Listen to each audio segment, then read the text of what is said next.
Voilà, alors nous attaquons notre dernier chapitre concernant information et intelligence collective, notre gros thème 2.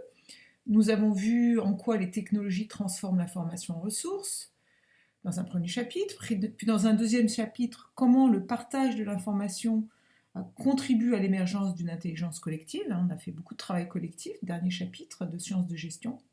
Et on attaque donc notre dernier chapitre, les systèmes d'information, SI, façonnent-ils l'organisation du travail ou s'y adaptent-ils? Façonner, ça veut dire est-ce qu'ils modèlent l'organisation du travail, est-ce qu'ils la transforment ou est-ce qu'ils s'y adaptent? Alors pour cela, comme d'habitude, on va introduire la question de gestion avec deux petites vidéos.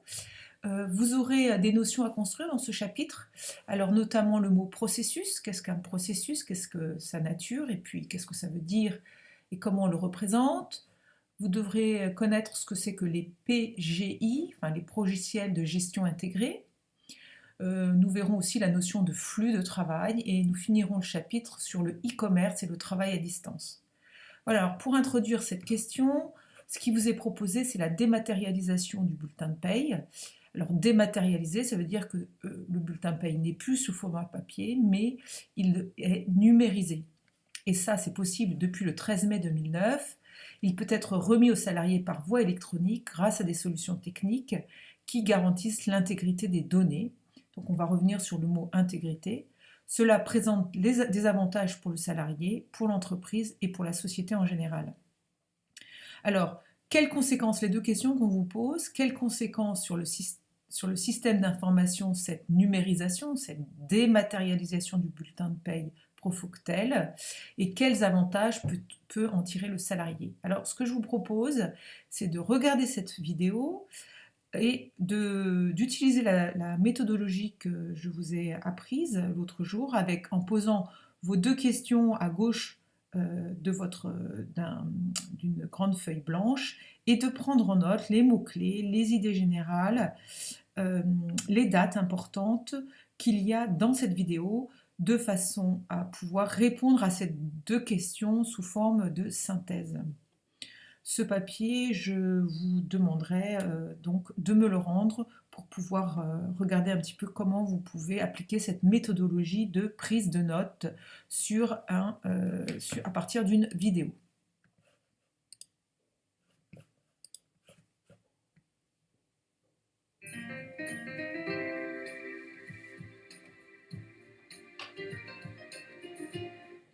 Depuis le 13 mai 2009, après avoir obtenu l'accord de leurs salariés, les employeurs peuvent remettre un bulletin de paye électronique.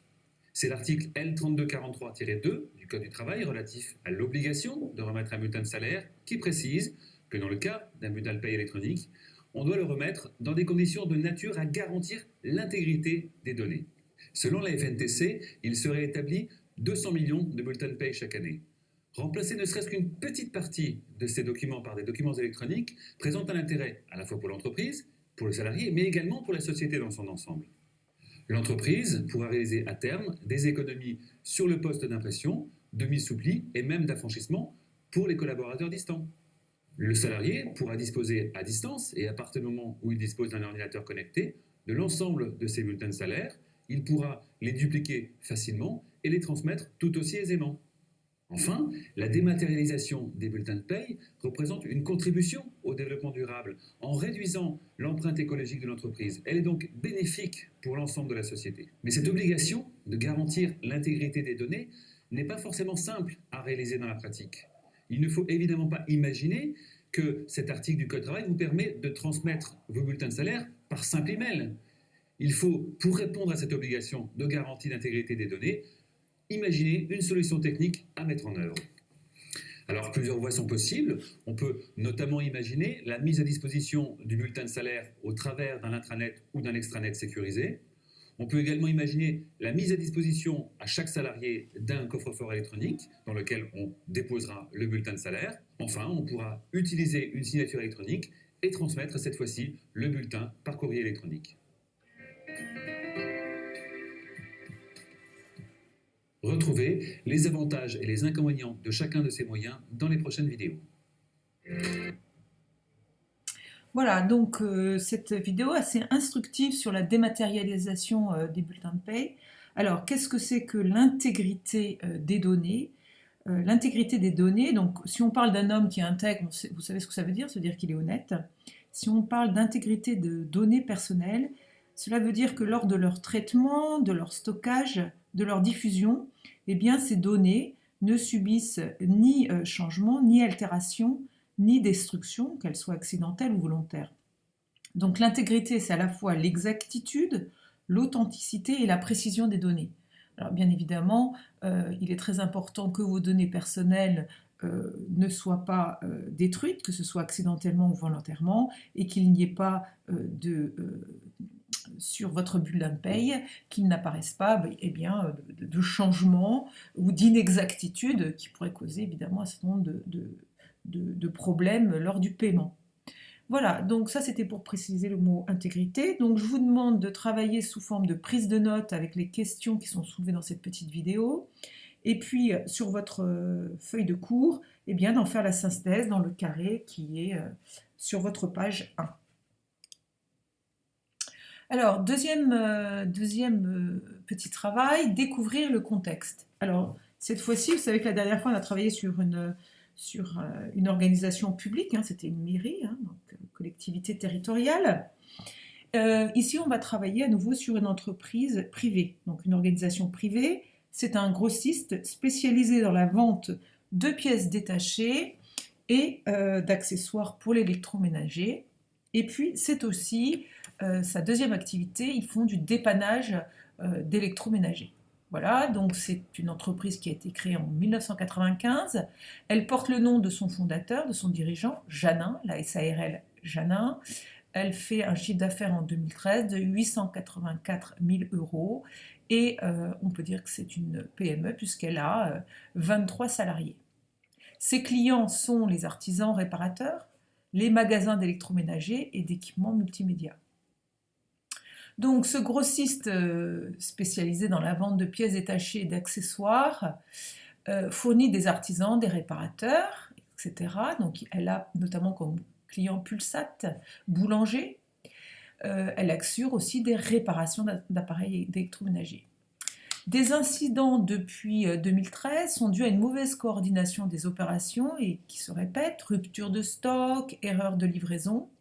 Évidemment, tous ces incidents nuisent à l'image de marque de la société et il est décidé l'installation d'un PGI, un progiciel de gestion intégré, qui va contribuer à améliorer des processus dans le but de satisfaire les clients et d'augmenter le chiffre d'affaires. Alors là encore, Jacques Micheneau va être recruté en tant que responsable du système d'information. Donc on vous pose deux questions. Par rapport à l'organigramme que vous voyez là, la structure de la SARL Janin est-elle de type fonctionnel ou divisionnel? Et deuxième question, selon vous, existe-t-il des échanges d'informations entre les services représentés par leur responsable sur l'organigramme? Alors là, une représentation fonctionnelle ou divisionnelle, donc là on rentre un petit peu dans du management, hein, vous apprendrez ça plus tard de façon plus précise. Ici, vous voyez, on est sur une structure de type fonctionnel. Il y a différentes fonctions dans l'organigramme qui sont bien représentées. La fonction logistique, c'est-à-dire transport, la fonction commerciale, vente, mercatique, la fonction achat, la fonction finance ressources humaines, et puis une fonction réparation. Vous en profiterez pour regarder dans la barre de Google Images, vous taperez division structure fonctionnelle ou divisionnelle, vous aurez un certain nombre d'organigrammes qui vous montreront la différence entre les deux. Sachez qu'une fonction divisionnelle, c'est une fonction par activité ou par zone géographique. Ce sont généralement des organigrammes qui montrent des organisations très décentralisées.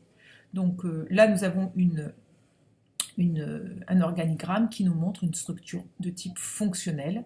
Si elle était divisionnelle, nous aurions par exemple la division Europe, la division France, la division Asie, avec des produits A, des produits B. Voilà, donc pour notre petite vidéo de découverte, vous pouvez maintenant travailler sur les documents.